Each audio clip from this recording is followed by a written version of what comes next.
Das große 30 Jahre Warcraft-Jubiläum wirft weiter seine Schatten voraus. Denn neben einem vermeintlichen Warcraft 3 Reforged, also einer zweiten Neuauflage des Kult-RTS-Klassikers, könnte laut Leaks auch ein Remaster des direkten Vorgängers, also Warcraft 2 Tides of Darkness aus dem Jahr 1995 auf dem Weg sein. Alle bekannten Details daher, wie gewohnt, jetzt kompakt in den Zocker Lounge Gaming News. Doch die Orks konstruierten Kriegsschiffe, um die Menschen auch jenseits des großen Meeres heimzusuchen.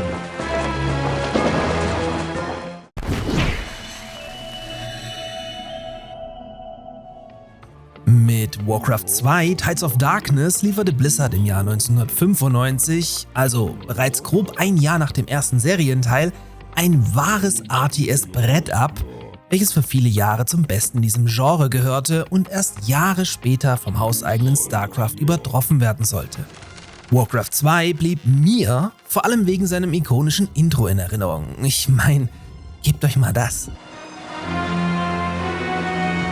Doch nun schlägt der Menschheit eine Schicksalsstunde. Am Horizont wogen die Wellen der Finsternis.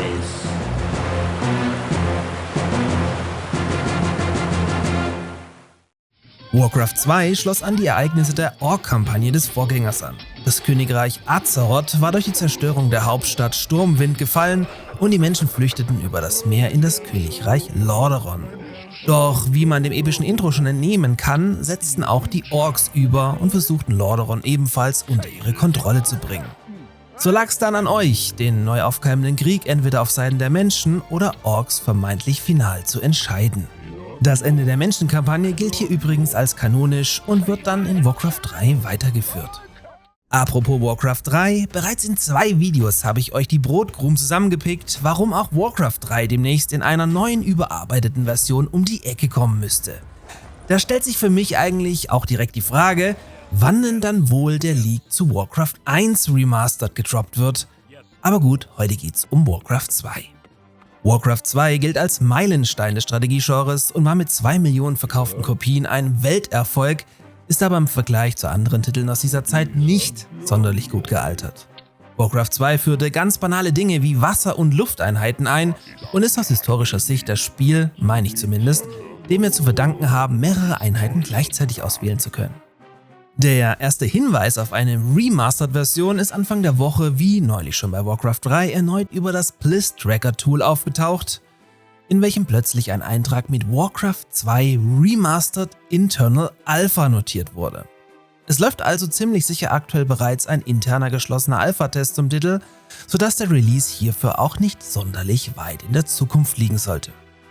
Es geht aber noch weiter. Der Blizzard-Dataminer Styven hat nämlich zusätzlich zur Alpha erstes Bildmaterial von den Blizzard-Servern abgreifen können, die den Leak als ziemlich safe einstufen lassen. So ist neben dem neuen Logo auch ein Artwork mit Adurin Lothar auf einem Allianzschiff im Kampf gegen Orks durchgesickert, welche auf das maritime Setting des zweiten Teils anspielt. Gut möglich, dass es sich hierbei um ein Fake handelt, aber dann wäre dieser verdammt gut gemacht. Die Wahrscheinlichkeit, dass das echt ist also bedeutend höher. Da Blizzard mittlerweile zu Microsoft gehört, könnte eine ähnliche Vorgehensweise wie vor ein paar Jahren bei Age of Empires realistisch sein. So könnte uns auf dem großen angekündigten Warcraft-Event, welches übrigens schon am 13. November stattfinden wird, zunächst ein Remaster von Warcraft 1 erwarten.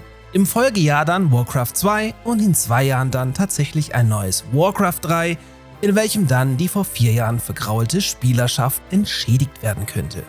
Oder sie hauen gleich alle 3 Spiele in einer Remastered Collection raus, aber das halte ich irgendwie für unrealistisch, aber natürlich nicht unmöglich. Vielleicht an dieser Stelle auch ganz interessant, im vergangenen Jahr haben Fans auf Basis von Warcraft 3 Reforged mit der Mod Warcraft 2 Chronicles of the Second War die Ork-Kampagne neu veröffentlicht und auch an vielen Stellen erweitert. Jedenfalls könne Blizzard jetzt auch selbst ihre brachliegende RTS-Serie neu beleben und alle Indizien sprechen auch dafür. Was es dann am Ende genau sein wird, werden wir bereits kommende Woche, also am 13. November 2024, auf dem geheimnisvollen 30 Jahre Warcraft Direct Event erfahren und ich glaube, ich war selten so hyped. Sobald es weitere News zum Thema gibt, werde ich wieder berichten. Also gerne ein Abo dalassen, damit ihr nichts verpasst. Und in diesem Sinne, bis zum nächsten Mal.